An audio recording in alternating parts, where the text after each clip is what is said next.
Thank you so much for being here, not just in this seat at this moment, but being here as a human at this epic moment in history. Because we truly are at a crossroads, right here and right now, as individuals, as a society, and even perhaps as a species. We can continue on the course we've been going and we'll probably end up where we're headed. Or we can make some changes and create a very, very different outcome. So in this presentation, I want to illumine for you some of what is at stake in this choice. But first, a little context about me. My grandpa founded an ice cream company. It was called Robbins, 31 flavors. And my dad, John, grew up with a lot of ice cream, 31 flavors of it. He grew up with an ice cream cone-shaped swimming pool. And he was groomed to one day join in running the family company. But when he was in his early 20s, he was offered that chance, and he said no. And he walked away from a path that was practically paved with gold and ice cream to, as we jokingly say in our family, follow his own rocky road. He ended up moving with my mom to a little island off the coast of Canada where they built a one-room log cabin. They grew most of their own food, practiced yoga and meditation for several hours a day, and named their kid Ocean. They almost named me Kale. And this was before Kale was cool. On behalf of my social life, I am very grateful that they took the more conservative route when they named their son. But we did eat a lot of kale and cabbage and carrots and onions and veggies from the garden. And as I got a little older, we moved to California, and my dad began working on a book, which came out in 1987. It was called Diet for a New America. Yeah, there's a few fans in the room. And Diet for New America illumined the power of our food choices to shift the course of our health destinies and also to impact the world around us. And the media had a lot of fun with the story. They called him the rebel without a cone. They also called him the prophet of non-profit. Here was this would-be ice cream heir who walks away from his whole ice cream fortune and becomes a best-selling author writing about food and health. His work inspired millions of people, including, as fate would have it, my Grandpa Irv. So my grandpa had lost his brother-in-law and business partner, Bert Baskin, to heart disease when my dad's Uncle Bert was 54 years old. He was a big man. He was one of the most successful entrepreneurs in American history. He had a family he loved, but he didn't have his health, so he ended up leaving his wife a widow and his kids fatherless. I never knew my dad's Uncle Bert except from family stories because he was gone before I was born. So my grandpa was on a similar trajectory, and about the age of 70, he was practically on death's door. He had serious diabetes, serious heart problems, serious weight issues. His doctors told him he didn't have long to live unless he made some big changes. And then they give him a copy of a book called Diet for New America by his renegade son who had turned his back on my grandpa's life's work. And my grandpa's life was on the line, so he read it. Not the signed copy my dad had sent him, but the copy the doctor gave him, of course. And he ended up following its advice. So he ate a lot more vegetables and whole plant foods, and he cut way down on his animal product consumption, and he gave up sugar completely. He even gave up ice cream. And he got results. The kind of results that we predictably and consistently see when people who have been eating the standard American diet make these kinds of changes. He got off all of his diabetes medications because he didn't need them anymore. He got off all of his high blood pressure medications because he didn't need them anymore. He lost a bunch of weight. His golf game improved 7 strokes. So my grandpa ended up living another 19 more healthy years. And I have this vivid memory of being in my childhood around that time, and my dad and I were marathon runners. And we were out one morning going for this run, and we passed by my grandpa who was out going for a morning walk with his dog. He was walking for an hour and a half every morning. And he's cheering us on as we're jogging past him. And I'm thinking, 3 generations of health. This is what's possible. So we have seen in our family what can happen when we follow the standard American diet, as my dad's uncle experienced, as my grandpa was experiencing. We've also seen in our family what can happen when we make a change, what kind of possibility exists for us when we step into another way of eating and another way of living. And of course, it's not just the Robbins family. It's all over the world.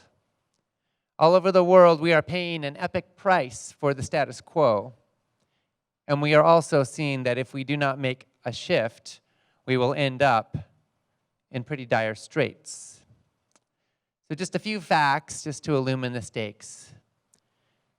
Childhood obesity in the last 50 years has increased tenfold. 10 times as many kids are obese. The number of kids who are hospitalized for food allergies has increased fivefold in the last generation. The number of people who are obese keeps going up.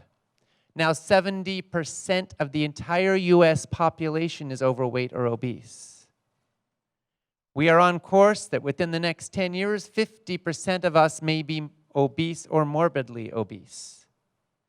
The number of people who are at least 100 pounds overweight is skyrocketing. And it isn't just in this country, it's all over the world. A little while back, we passed an interesting milestone where there were more people who were obese than there were people who were malnourished on planet Earth. Right now, there are more than 2 billion people who are overweight or obese around the world. And interestingly, being obese and being malnourished often are in the same kinds of communities. Statistically, right here in this country, the poorer you are, the browner your skin is, the more likely you are to eat a diet that is statistically correlated with higher rates of heart disease and cancer and obesity, and the more likely you are to suffer from those ailments. Statistically, that we have billions of people on this planet right now who are suffering from some combination of malnutrition and caloric excess, and many people are suffering from both at the same time. Because we're overwhelmed with calories, the cheapest, junkiest calories that pile on the pounds, but we are starving for critical nutrients that our brains, our cells, and our bodies need to fight disease and to thrive. And I think when I look at the statistics and I see who is being impacted the most by the status quo, I feel this moral call to spread the word and to speak out and to organize, because as long as healthy food is some kind of an elitist luxury, for the privileged, then what are we doing to most of us? As long as we have food systems and food policies in place, which we do, that make healthy food more expensive and make junk food more affordable, then we are essentially condemning the poor to nutritional disasters. And I don't know about you, but from my perspective, I believe that everybody deserves access to healthy, ethical, and sustainable food. And I believe that that is particularly true of our children. So when I see that a third of our kids are now being projected to get diabetes in their lifetimes, when I see obesity rates being off the charts amongst our children, when I see rates of ADD and hyperactivity and mental health problems and depression skyrocketing amongst our kids, I say, what is wrong with this picture? Because every child deserves a society that takes care of them and protects them. And no, we can't just blame parents for not standing up and caring for them enough. Not when our school lunches are serving junk food. Not when we are saturating our children with advertisements. Not when Coca-Cola makes baby bottles with their branding on it. No, we can't just blame parents. Not when doctors don't say a word about nutrition. Not when pediatricians are pushing all sorts of drugs, but they will never talk about eating well and feeding your kid right, or don't even know what that means. No, we've got work to do.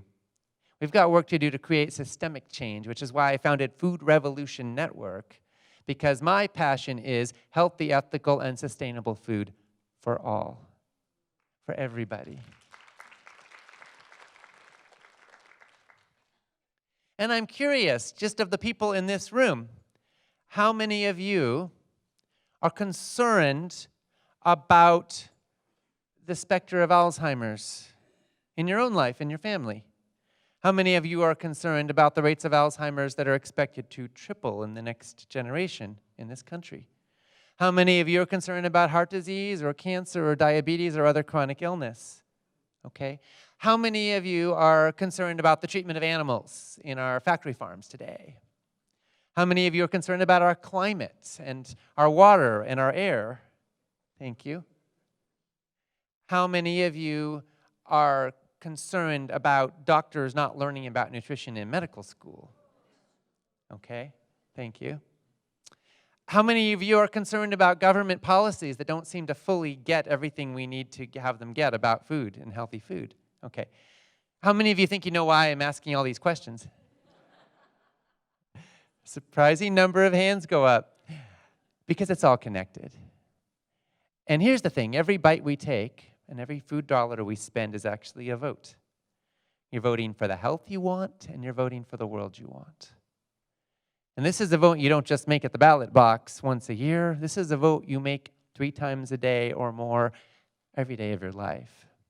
And cumulatively, these votes have an enormous impact. And we literally shift the course of history, of our own destiny, with our food choices. So how big is the impact of our food choices? Well, the Institute of Health Metrics and Evaluation conducts a report every year. They look at the major causes of death and disease all around the world, analyzing data in over 100 countries. This is a team of dozens of researchers that work on this full-time. In the most recent report, they concluded that in the United States, the modern diet is the single largest cause behind the deaths of 672,000 Americans every year. Which means that more Americans died from what we're eating than died in World Wars I, II, both Iraq wars, Afghanistan war, Vietnam war, Korean war combined. All in 1 year. Only this time the enemy isn't guns or bombs or an enemy. It's our own knives and forks and what we're doing with them. In the United States, we spend about $3.5 trillion every year, 19% of our entire gross domestic product, on what we call medical care. But you know, and I know, it's not caring for health or medicine, it's actually disease symptom management. You see, over 70% of that spending is on chronic illness. Not like you fall and break a bone and you go to the doctor and get a cast. It's like you're taking drugs day in and day out, managing symptoms day in and day out for a chronic ailment that, according to this system, persists for the rest of our lives. So we have more and more and more and more people living chronically ill. The average senior is given 10 prescription drugs every year. More and more of us are dealing not only with the impact of sickness, but the impact of drugs that we take to deal with the impact of that sickness, and the impact of the drugs we take to deal with the symptoms of those drugs in a never-ending cascade. How many of you can relate to this? We've seen it in our families, right? So, the good news is that we can turn this around. Because as bad as things have gotten, that's how much better they can be with a change. And what I find so exhilarating is that we now have an overwhelming body of data from tens of thousands of studies published in peer-reviewed medical journals, which tell us conclusively and clearly that when we eat the right food choices and we practice certain basic diet and lifestyle choices, we can radically transform all of this. We have seen conclusively that we can prevent or reverse most cases of heart disease. It's the #1 killer, killed 14 million people on planet Earth last year. Over half of all American adults are expected to have heart disease in their lives. And we can prevent or reverse 80 to 90% of those cases, just with changes to diet and lifestyle. And then we talk about Alzheimer's. Epidemic. Who here anyone in your family has suffered from Alzheimer's? Okay. My own grandma ended up with Alzheimer's by the end of her life. She couldn't recognize her own family. She didn't know my name. And it's so heartrending to see somebody you love. And, as she was one cranky individual at times. She had a fierce wit and could tear anybody to shreds with one comment and one glare.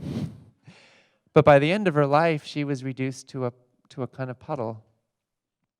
And I thought, wow, I wish I could have my grandma back. Never thought I'd say that sometimes, but it's true, because she was gone. And more and more people are experiencing this in their families because Alzheimer's rates are skyrocketing. But the truth of the matter is, according to Drs. Dean and Aisha Sherzai, who are two of the foremost neurologists in the United States and in the world, we can prevent or reverse we can prevent 90% of Alzheimer's cases from ever happening in the first place. So here's the key things you need to know about Alzheimer's. So it actually starts about 30 years before symptoms show up. And that, when I said reverse, I was slipping because we can reverse that process. By the time symptoms show up, there may be some things that can be done to slow it down, but there's no really proven ability to actually reverse it at that point. But there are pre-Alzheimer's symptoms that can show up earlier, at which point we can still nip it in the bud, so to speak. And much earlier on, we can stop it from ever having to show up. Right now, about half the people who reach the age of 85 in the United States will die with Alzheimer's in their brains. Symptoms, diagnosable symptoms. But that doesn't have to be the case. The Sherzais have worked they work in a very unique community. It's called Loma Linda, California. And Loma Linda is the only blue zone in the United States. Dan Buettner studied the blue zones for National Geographic. He identified regions around the world where people live exceptionally long and healthy lives. And the only one he chose in the United States was Loma Linda, where life expectancy is about 10 years beyond the national average in Loma Linda. So what's so special about Loma Linda? Well, it's a community of Seventh-day Adventists, for the most part, that have landed in this city. And the population is about 50% vegan and about 50% whole foods plant-based, but not necessarily vegan. They've got a whole mix there. But for the most part, they eat pretty healthfully across the board. And they also have a lot of exercise built into the fabric of their lives. And they have a strong sense of faith and purpose. And it makes for a fascinating community for research because there's a mixture of eating patterns within Loma Linda that are somewhat evenly divided. And this is a community where the class and the environment and the ethnicities are all fairly consistent. And so there's been a lot of research done. The Loma Linda, or the Adventist Health Study is the largest epidemiological study of its kind in world history. It's been going on for many decades. And what researchers are concluding from that study is that within Loma Linda, the people who choose to be vegan or pescatarian have the longest life expectancy within Loma Linda by about 8 or 9 years compared to the omnivores. Fascinating, right?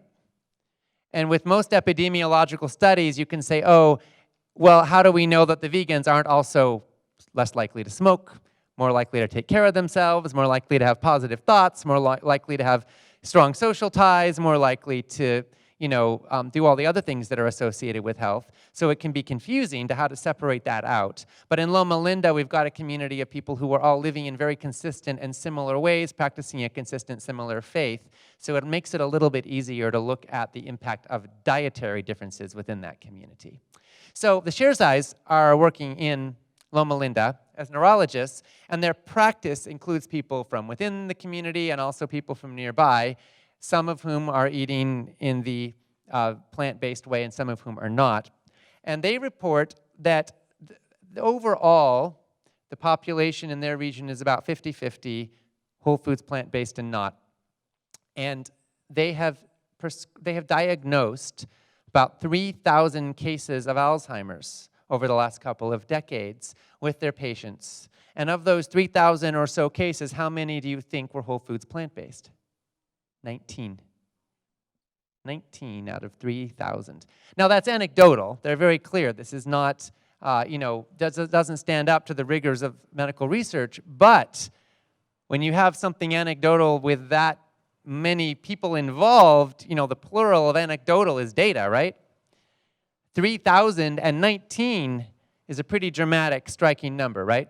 So they have looked extensively at the research, and they have concluded that people who eat a whole foods, plant-based diet and get plenty of exercise and have strong social ties and don't exercise and practice other basic healthy lifestyle choices can reduce their odds of getting Alzheimer's by about 90%, which is pretty striking when you look at the impact of this disease on our peoples and communities.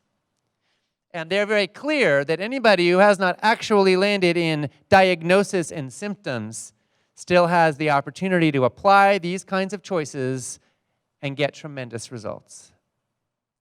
And then we can look at cancer, which killed about 8 million people worldwide last year. Fascinating data here.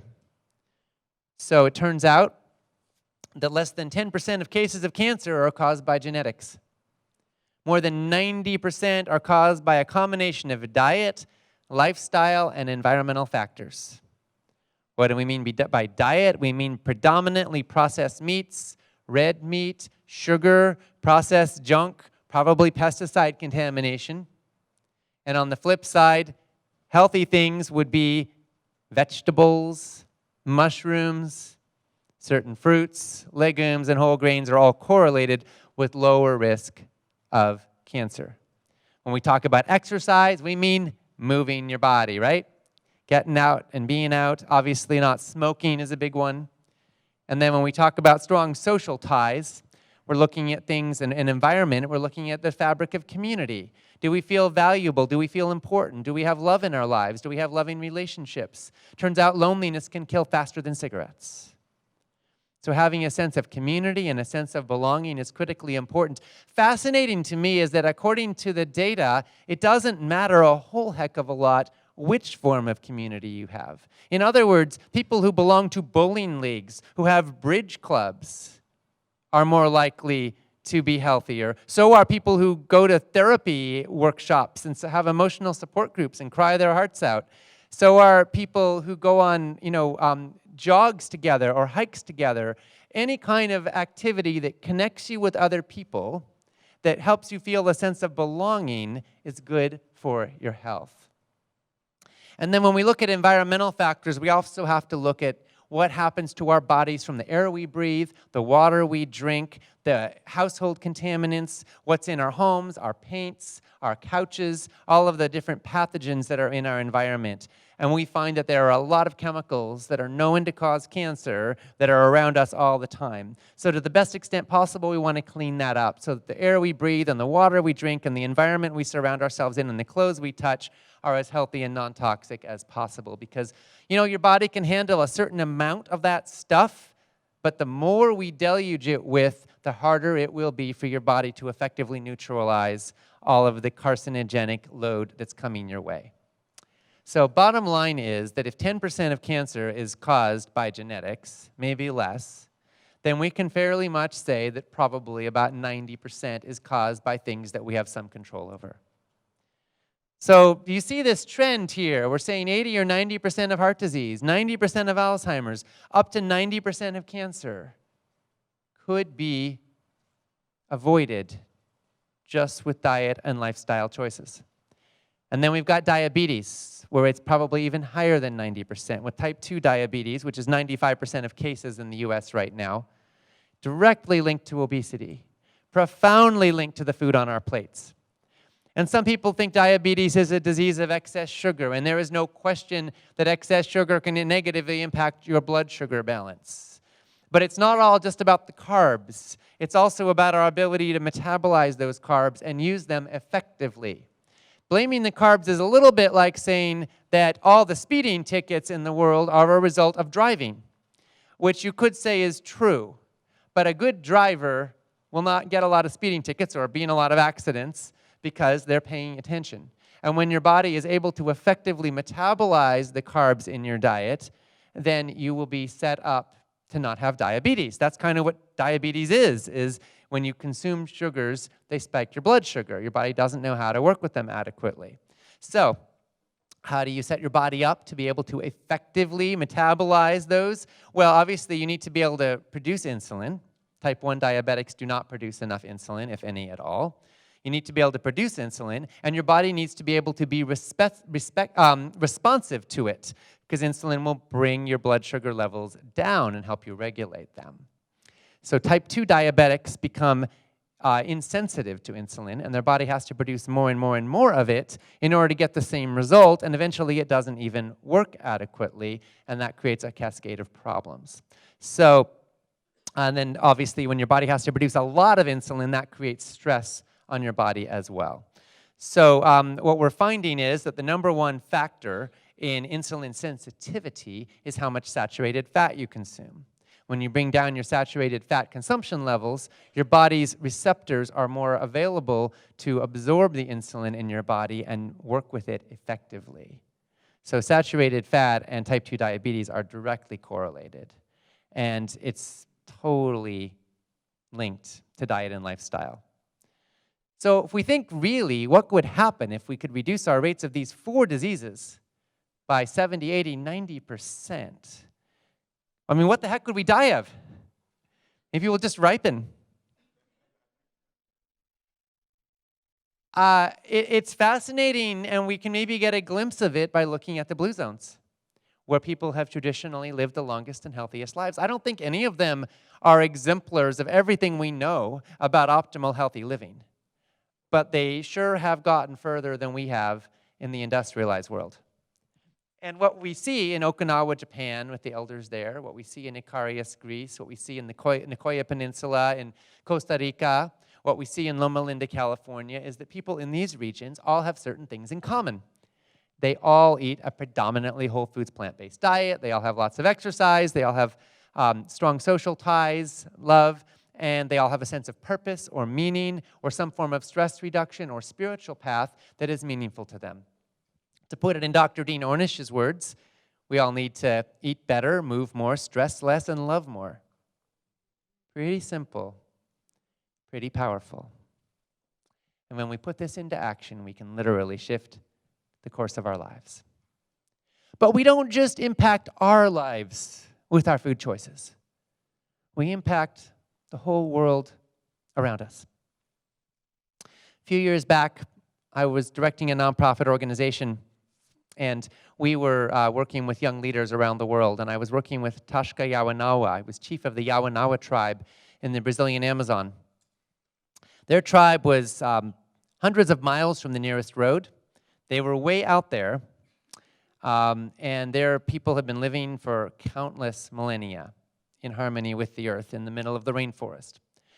But he had to leave his people and his tribe. As their chief, he felt it was his duty to do so, to learn English as well as Spanish, and to step out into our world, if you will, in order to try to save their world. Because they were being encroached upon. Their homeland and their tropical rainforest were being destroyed for cattle ranching. And so he ended up reaching out and speaking at various conferences, and our organization found him and connected with him and his family, and we ended up participating in a fundraising effort, and we raised the money so that they could have solar panels and a satellite phone, because they actually had territorial rights to a whole region there. But the trouble was they couldn't enforce it. So ranchers were illegally chopping down the forest and burning it and ranching for cattle, and they couldn't do anything about it. And so what they did was they actually got an airplane, and they would fly over their region, kind of patrolling it, and then they would phone in whenever they found an infraction or a violation so that the government would come and address it. And it was wonderful to be able to play some part in helping this community to protect themselves and to protect their rainforest homeland. It also struck me, though, well, who's eating those burgers that are, because these ranchers are responding to a market demand for beef. Turns out Tashka's story is not unique. The single biggest driver behind the destruction of our tropical rainforests is beef production. Now, rainforests are like the lungs of the earth. If you care about climate change, One of the top things we should be doing is protecting these massive ecosystems from being destroyed. Anytime we burn tropical rainforest, we're taking a carbon sink and we're releasing a massive supply of carbon straight up into the atmosphere. Well, if we can stop that, if we can reduce the demand for beef, then we can help fight climate change. And as I've looked more and more at the global impact of our food choices, I have been stunned. A report in the journal Science last year came out. Researchers analyzed over 100,000 farms, 40 different crops that represent 90% of the food consumed by humanity in 119 countries, inputs and outputs, and they ended up concluding that 83% of agricultural land on Earth is used in animal agriculture. 83%. If just theoretically the whole world went vegan tomorrow, we would free up an area of land equivalent to the United States, China, India, the European Union, and Australia combined. That's how much land would be instantly freed up. Land that could go back to forest, land that could be used for windmills and solar panels or homes or growing amazing organic food for bigger populations of future generations. But right now, we can't do that because it's all being used for animal agriculture. And in the United States right now, it takes about 12 to 16 pounds of grain or soy to produce 1 pound of feedlot beef. So we kind of have a protein factory in reverse. With chicken, it's about 4 pounds, 3 or 4 pounds. With pig, it's about 4 pounds. And so what's happening to all the other 11 pounds or 3 pounds or 2 pounds? Well, it's turning into hoof and hide and bones and manure and energy the animals use to move around, not into food. And so when we feed livestock GMO for the most part, corn and soy and other crops, we're wasting most of those natural resources, and the manure we're producing is actually polluting our environment. So when you look at the global picture, you start to see the impact of animal agriculture everywhere.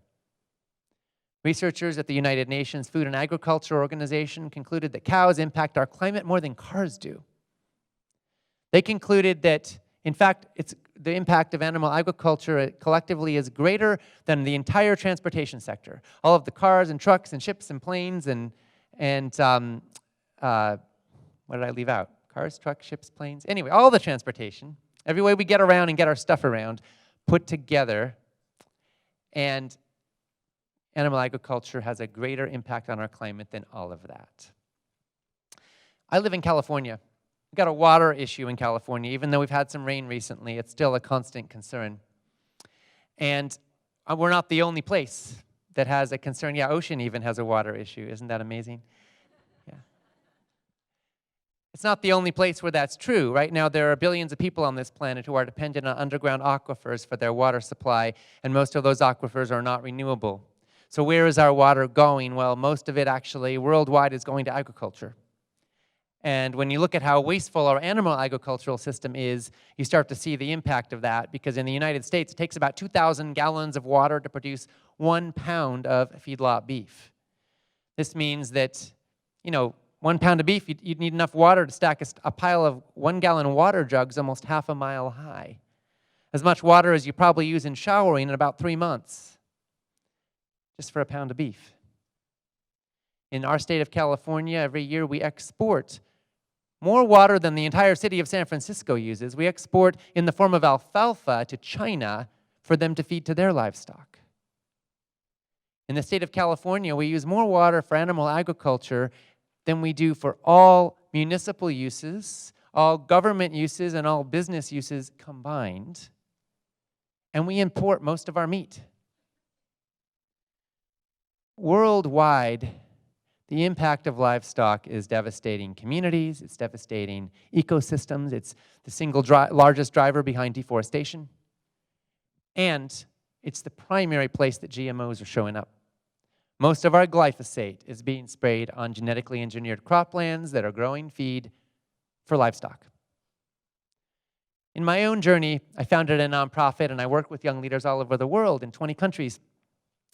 And as I traveled the globe, I kept seeing that everybody eats, and that what we're eating is having this enormous impact. That all over the world, the American way of growing food with GMOs and factory farms and pesticides and hormones and antibiotics was spreading around the globe. And all over the world, the American way of marketing and processing food with KFC and McDonald's and Baskin Robbins were spreading around the world. And as this was happening, waistlines were expanding and hospitals were filling up and people were getting sick with diseases that had been unheard of just a generation prior. And so eventually, after 20 years directing this nonprofit, I decided I needed to do something more direct about food. And in 2012, I joined with my dad and now colleague, and John Robbins, in launching Food Revolution Network. Our mission is healthy, ethical, sustainable food for all.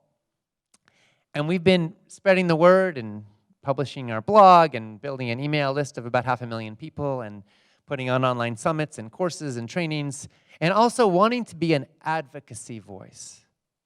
Because there are some things we could do that would make a really, really big impact. Like what? Well, for example, we could double the value of the SNAP program, food stamp money, for fruits and vegetables. This has been piloted in a number of cities. There's about 500,000 Americans right now who are participating in this program. And guess what? When people get more value for their fruits and vegetable dollars, they buy more fruits and vegetables. And guess what happens then? They eat more fruits and vegetables. And guess what happens then? Our lowest income communities get healthier. Guess what happens then?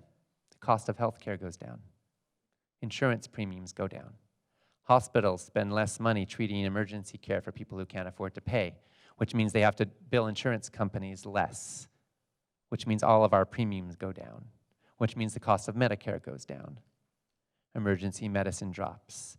And communities can spend less money on policing, on jails.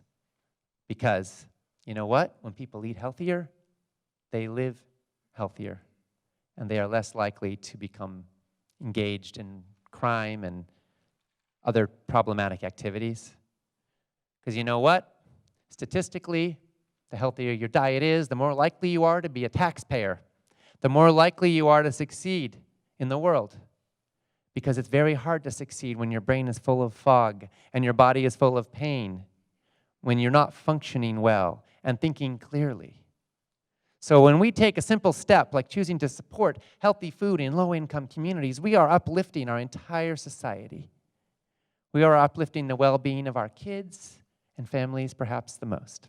So that's one thing we could do. What else? We could have school gardens in every school in the country. Every school all over the place. Data tells us that when kids grow food, they're more likely to eat that food. That when people feel connected to the living soil and the earth, it changes their sense of place in the world. And if we want kids to eat vegetables, the number one thing to do is to get them growing vegetables. We could, of course, offer plant-based options in all of our schools, have meat-free Mondays, support the poor and the vulnerable, and we uplift everybody. What else could we do? Well, we could ban the routine use of antibiotics in our factory farms. Did you know that antibiotics are fairly important? They've saved millions of lives, and they're now threatened. Last year, 30,000 Americans died from antibiotic-resistant bacteria. They got infections that could not be cured by any known antibiotic.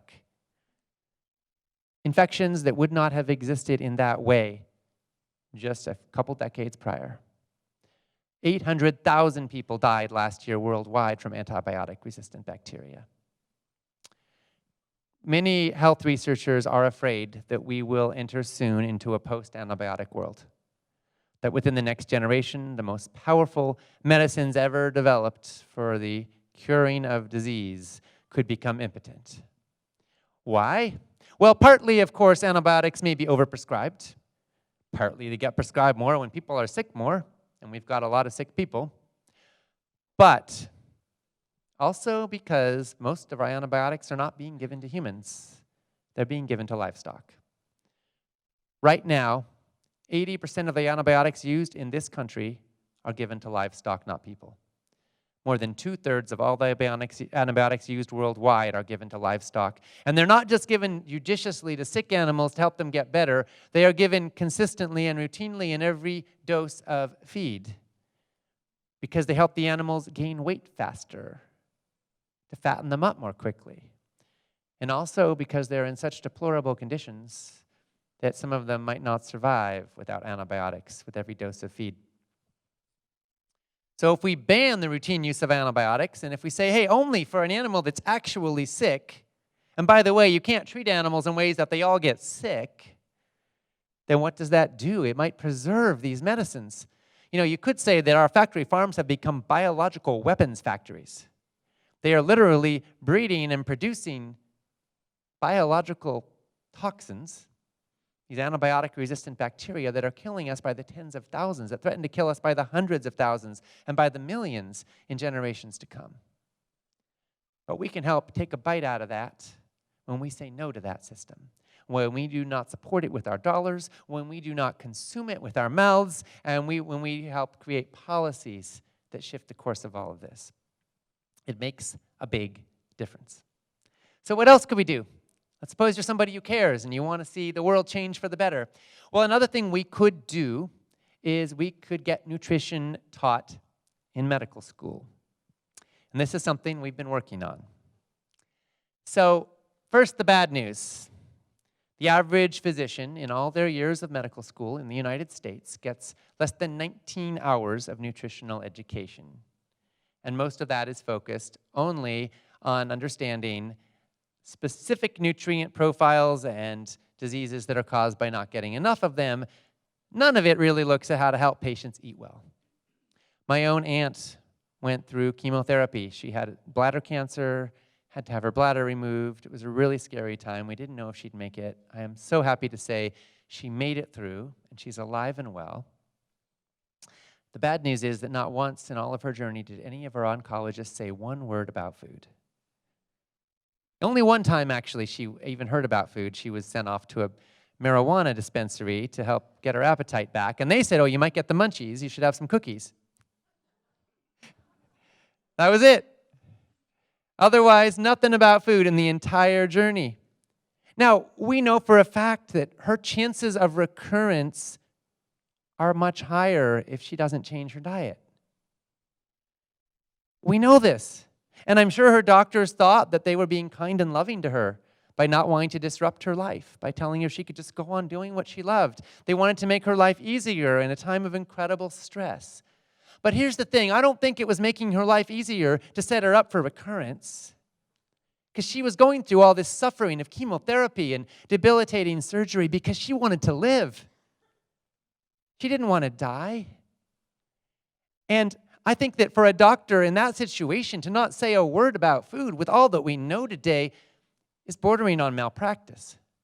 But here's the thing, her doctors probably didn't know for real because they didn't learn about it. Because out of every medical school in the United States, do you know how many have a single dedicated faculty to focusing on nutrition? 5. Out of every medical school in America. Only 5 have one single staff member who's focused on this. So it's being treated like an afterthought. But we got to thinking, why?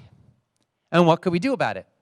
So we reached out to the American College of Lifestyle Medicine, which is a fabulous organization that's helping to pioneer and champion bringing lifestyle medicine into medical practice in America and around the world.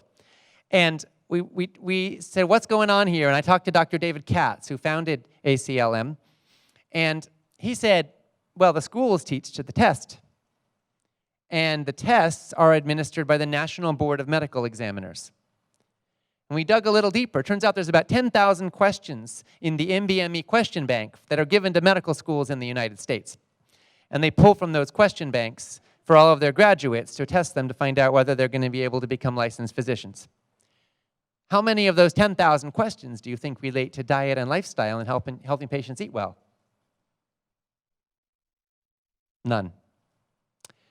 So we started a petition to the National Board of Medical Examiners. We said, hey, look, food's kind of important. You're kind of behind the times on this one.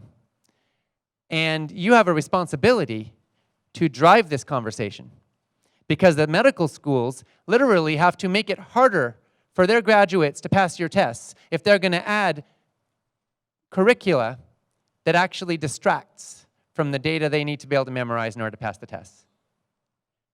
And so the NBME essentially said, all right, if you'll give us questions, we'll add them to the bank. And at first I was annoyed because I thought, well, won't you even write your own darn questions? And then I thought, this is actually great, because you know what it means. It means the American College of Lifestyle Medicine gets to write the questions.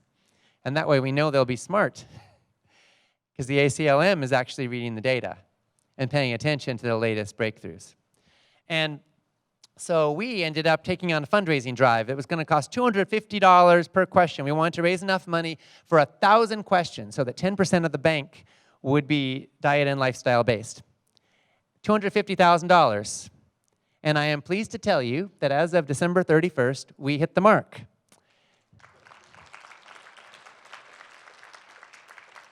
So now the ACLM is hard at work working with the American Board of Lifestyle Medicine. There are 30 qualified senior researchers that are out there right now writing questions for this bank. And by the end of 2020, we're going to have these questions in use in medical schools in the United States.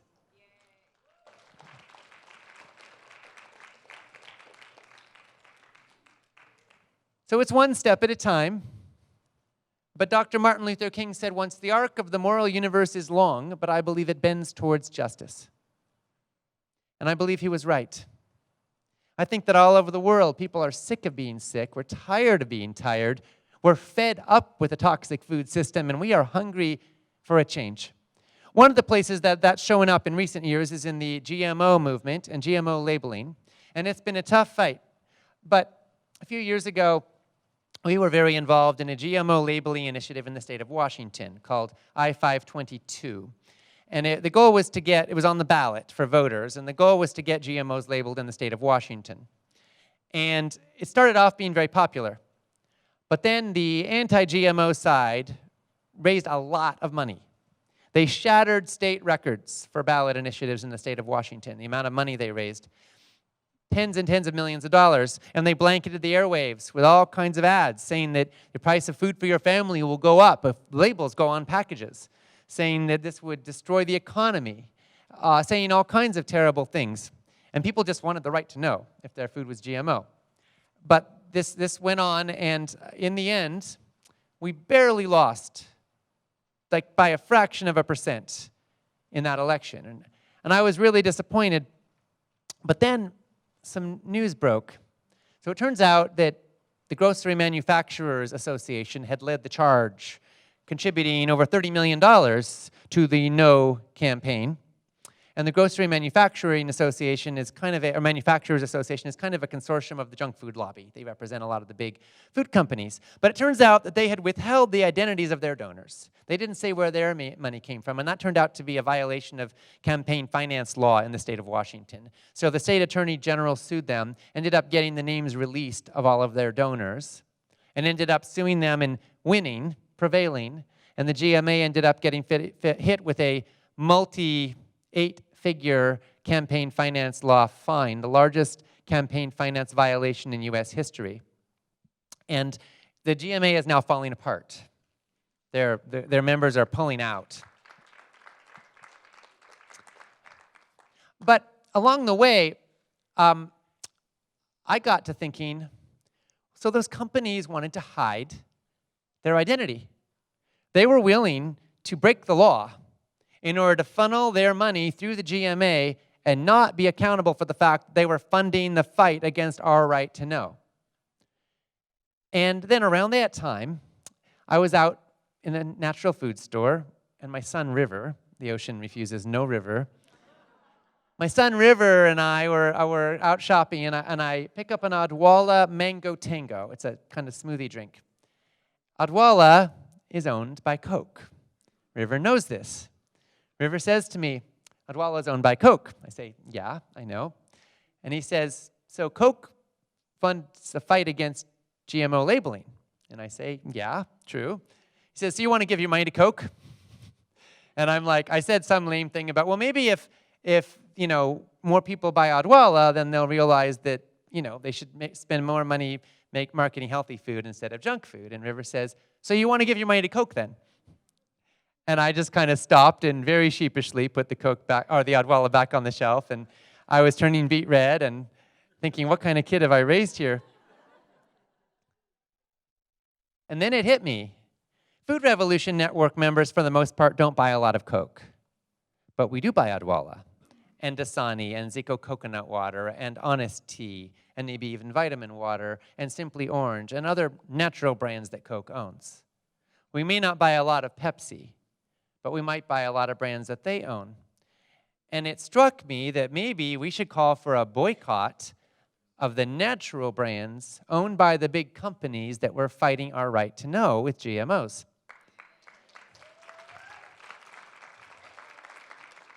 So we launched one focusing on Coke specifically, and we got over 300,000 people on board.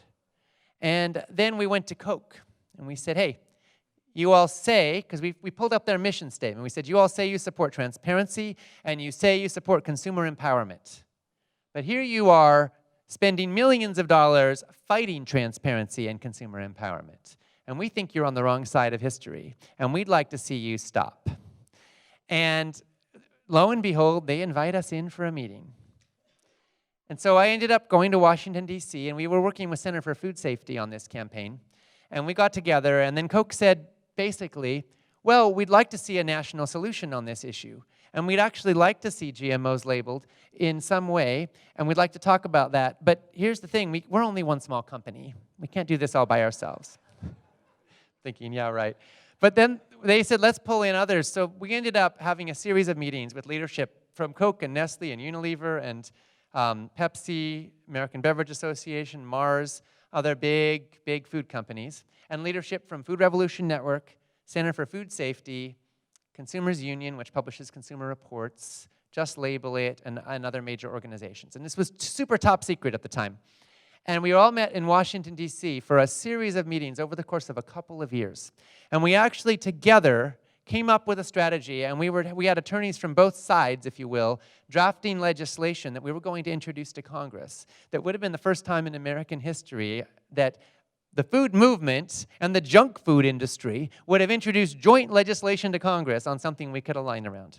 And I am sorry to tell you that just before we got to that point, the Congress passed and the President signed what became known as the DARK Act, the Deny Americans Right to Know Act, which essentially eviscerated GMO labeling in the United States. So our efforts did not bear fruit legislatively at that time.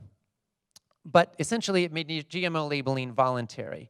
But as a result of our conversations, some folks did volunteer. So Mars decided to disclose whenever they use GMOs and to make a lot of their products GMO-free. And when I reached out to thank their vice president, who we'd been working with, he said, well, this happened because of our meetings, and it's something we should have done a long time ago, and we have you to thank. Now, Mars still makes candy. Don't get me wrong. I'm probably not going to become a big fan anytime soon. But I do respect anytime anybody from any position does something to move in a positive direction. And what I saw when I was in those meetings was extraordinary. I was actually asked to facilitate these meetings. And I had to create a safe space for everybody to be in these conversations. And it got heated at times. But we knew we wanted to go towards a common goal if there was one that we could find together. And what I saw was that these folks from Nestle and all these other companies, they don't stay up all night trying to figure out how to poison our kids, how to despoil our environment, or how to torture animals in factory farms. No, they're trying to make money in a food industry and in a food system that is morally bankrupt. And it won't do anybody any good if anytime Nestle comes out with a fair trade, organic, non-GMO, vegan, super healthy product, nobody buys it and the company goes bankrupt. It won't do anybody any good if we cannot find a way to build the marketplace and to build the systems that will create the demand for these companies to be on the right side of history. Because a lot of these folks were practically begging us to help them create the marketplace so they can go to their CEOs and their shareholders and say, you know what, folks, there's no money to be made down the road in the status quo. The things that made us giants last century will make us dinosaurs this century if we don't make a change. And so a lot of these folks want to find the evidence that they can go in the right direction. And one of the ways they're showing it is they're buying up a lot of the natural brands, for better or for worse. Most of our favorite natural brands that we see in health food stores today, about 80% by one measure, are actually owned by mega giant food corporations. So they're hedging their bets, if you will. They're buying a stake in the healthy side while they're still profiting off of junk food. And I have mixed feelings about that. But I will say this, I am grateful for every step anybody takes to support more organic, more fair trade, more natural, less sugar, less junk, less factory farms, less animal products, especially unsustainably produced ones, and more real, wholesome, healthy food that gets accessible and affordable to more people. This is where we got to go. The way I look at it, food 1.0 is about survival. If you can get enough calories to fill your belly, that is success.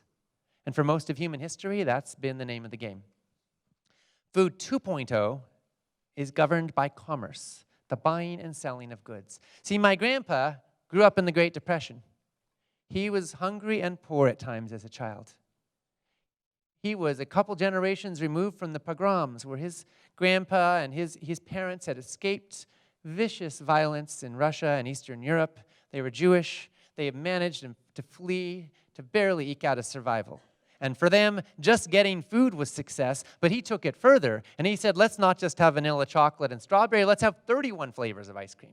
Let's have all kinds of options available to people. And Food 2.0 has brought us so many interesting flavors and consumer options all over the world. Unfortunately, it has no moral compass. It is driven fundamentally by profits, and it's killing us.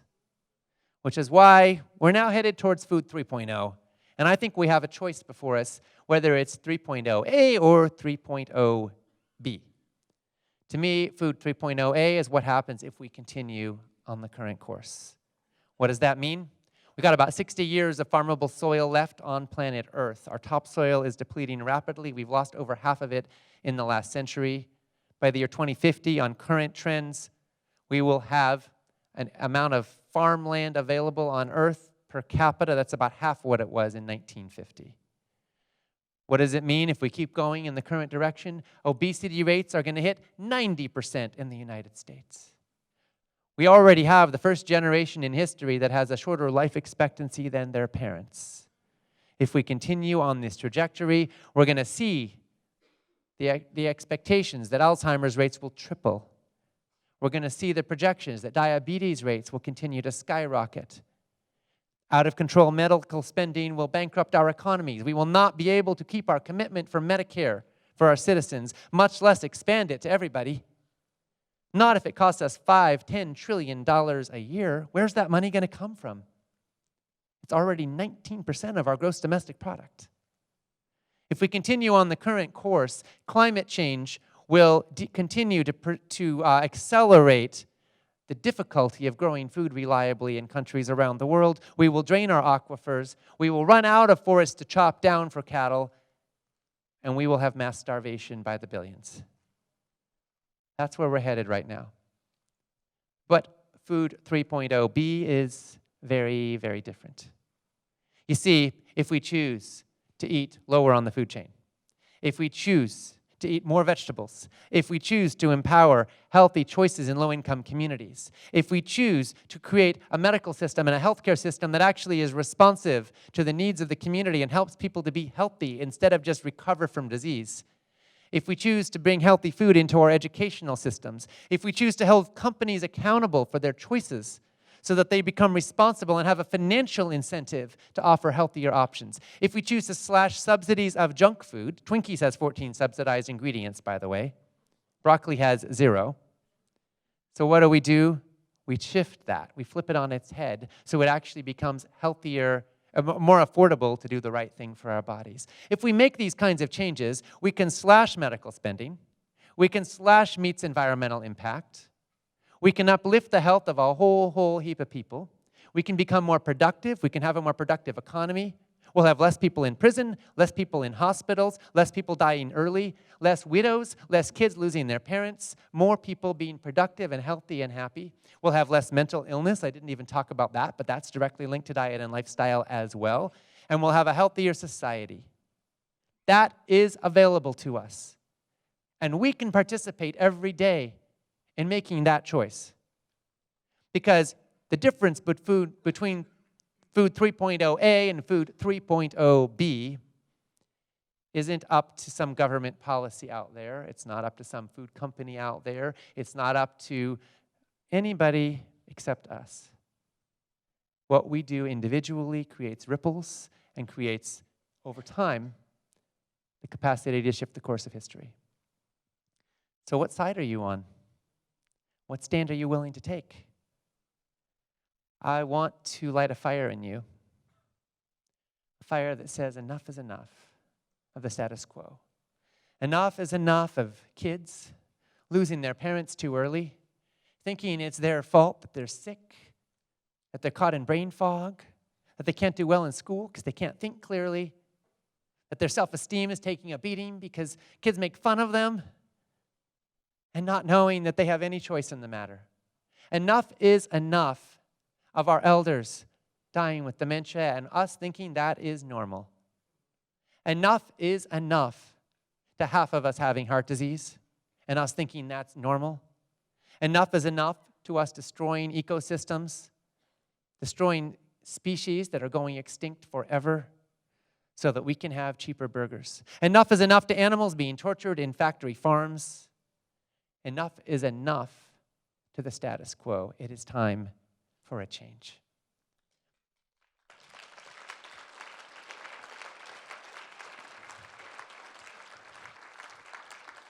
And I want to tell you a couple of stories of people who are part of this change that have inspired me very, very much.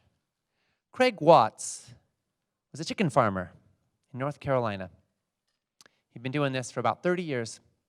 He worked for Purdue, which means that they provided him birds, they provided him all the infrastructure and technology and guidance, and he sold them the meat. He ended up clearing about 5 cents per pound. It had taken him decades, but he had almost paid back the loans he had had to take out in order to get established in the chicken business in the first place. His operation was typical. He was an award-winning producer, and he had won a bunch of awards for Purdue. He was inspected weekly, and here's what he had to do. 20,000 birds in one warehouse. Average bird had about 1 square foot. Their wingspan is 3 feet. They were bred to be morbidly obese, so these birds, by the time they were 3 months, it was the equivalent to if a human infant weighed about 600 pounds. They were so overweight they couldn't walk, so these birds would lie on the ground in feces. Not just their feces, but the feces of generations of birds before them, because the concrete that they stood on was covered in poop that went back, and it was cleaned about every 3 years. There were no windows open, and by contract, he wasn't allowed to have any windows or any natural light or any fresh air because that could stimulate the birds to move more, which would drive down the feed conversion ratio. The animals were lying in poop, and they would lose feathers, and then they would develop open sores, and about 5% of them died before they were killed. So when Craig would walk around his chicken barn, there would be littered dead bodies lying around. About 5% of the birds were dead. Most of them were immobile. And this was his award-winning operation. But then one day, he sees Jim Purdue on television with an ad. And Jim Purdue is saying, we treat our chickens well, and they're happy, and they're healthy, and that makes good meat for you. And he says, what I'm doing might be cruel, but I am not a liar. And if I allow this man to speak for me, then I am lying. So he decided to tell the truth. So he did something very unusual. Mr. Craig Watts invited Compassion in World Farming to come on in with cameras rolling and film his award-winning chicken operation and see what was actually going on there. This wasn't an undercover operation. This was a farmer opening the doors and saying, come see what's really here. And he goes on this video and he says, I'm no psychologist, but I'll tell you what, these birds aren't happy. I'm not a vet, but I'll tell you something else. They're not healthy. And he shows all that's going on. And this video goes up on YouTube. And it goes crazy viral. And millions of people see it. And he starts going on national TV. And Craig didn't have a lot of education. There was nothing in his background that really prepared him for this. But he kind of stepped out. Purdue was not pleased. So they tried to fine him, and they tried to make his life miserable. And he got out of the chicken industry. And now there's crops growing on his land, and he has become a consultant. He helps factory farmers transition to more sustainable and ethical career paths. Bless him.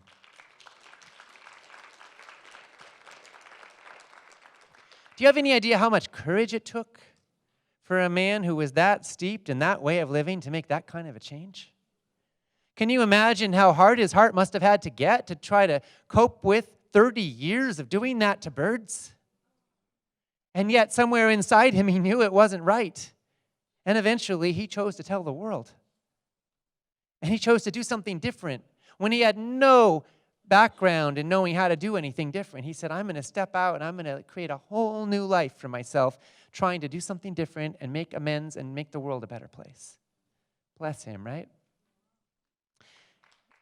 Another story that inspires me so much is Kate McGowie Smith. Kate McGowie Smith lives in Canada. And she was diagnosed with severe diabetic retinopathy.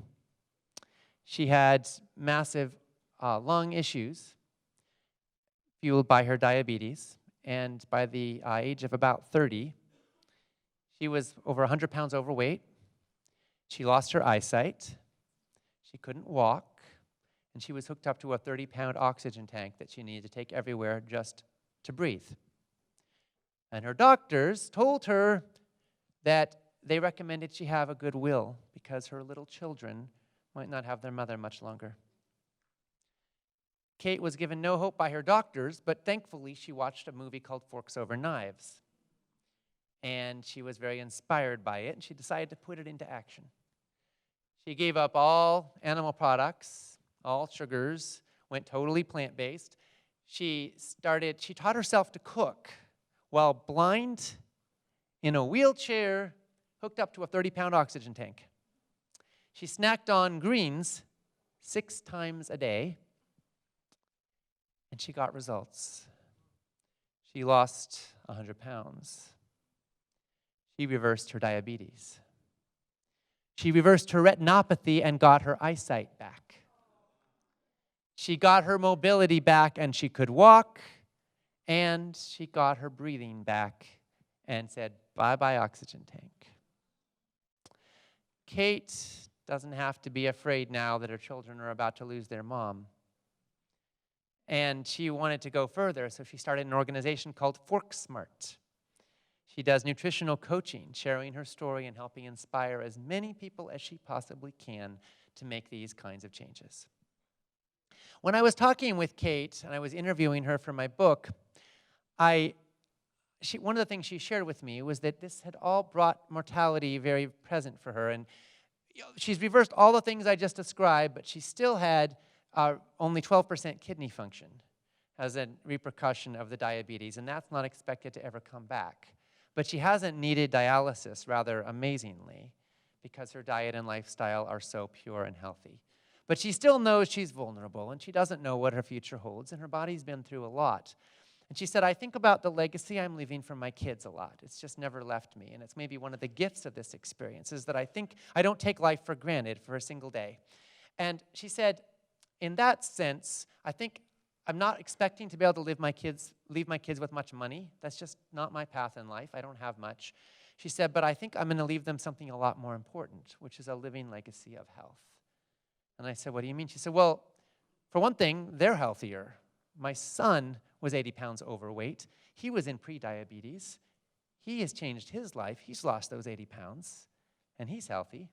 And by the way, I didn't think I mentioned this, but my husband also had diabetes. He lost 70 pounds. We've been on this journey together, and he's feeling a lot better. And I was like, whoa. See, the ripples spread, don't they? Kate made all these changes, and now her kids don't have to lose their mom, and her husband doesn't have to lose his wife, and she doesn't have to lose her life, but also how many other people are hearing her story and realizing there is hope. No matter how insurmountable the challenges may be, no matter what suffering you may be facing, there is hope. Not a guarantee, no promise, Because, of course, the odds are the odds, and you can dramatically change your odds. That doesn't mean there's a guarantee you will never suffer. Life is a terminal condition. But as long as we are here, what are we going to do with this life? How are we going to live? How will we inhabit our days? You know, some people say, oh, you plant-based eaters, life doesn't get longer. It just seems like it. Because time flies when you're having fun. There's not a lot of fun to be had when you eat vegetables. And I say, oh, that's where you're wrong. Because, you know, a lot of people, actually, their world gets so small when they're suffering and hurting that taste is one of the only sources of pleasure that's left. And even that starts to go. The average senior has only half the taste buds they did when they were a kid. However, when we choose to eat wholesome, healthy foods, our taste buds change. Our bodies change. We become more alive. We become more vibrant and dynamic and capable. We have less fatigue. We sleep better. We have more pleasure, more aliveness, and more joy. And that is a wonderful thing, because I'm not just about adding years to life. I'm about adding life to years. I want us to thrive. I want us to love our lives. I don't know how long any of us will be here on this planet, but I want to make the most of every single day. George Bernard Shaw said it so beautifully. He said, "This is the true joy in life, to be used for a purpose recognized by yourself as a mighty one, to be a force of nature instead of a feverish clod of ailments and grievances, complaining that the world will not devote itself to making you happy." He said, "I'm a member of the community, and as a member, it's my privilege to do for it whatever I can before I die. Life is no brief candle to me. It is more of a splendid torch, which I want to burn as brightly as possible before handing it on to future generations." So I want to thank you for all the ways that you burn your candle or your torch, all the ways that you live and breathe and stand for a world that is worthy of our children and their aspirations and their dreams. I want to thank you for all the ways that you vote, with your dollars, with your food choices, with your life, with your relationships, for the kind of a world that you want, for the kind of health that you want. Step by step, one bite at a time, we are shifting the course of history. We are creating a demand for a new food economy that is based in health, and we are reclaiming our lives and our health and our world in the process. Thank you so much for your partnership in this revolution.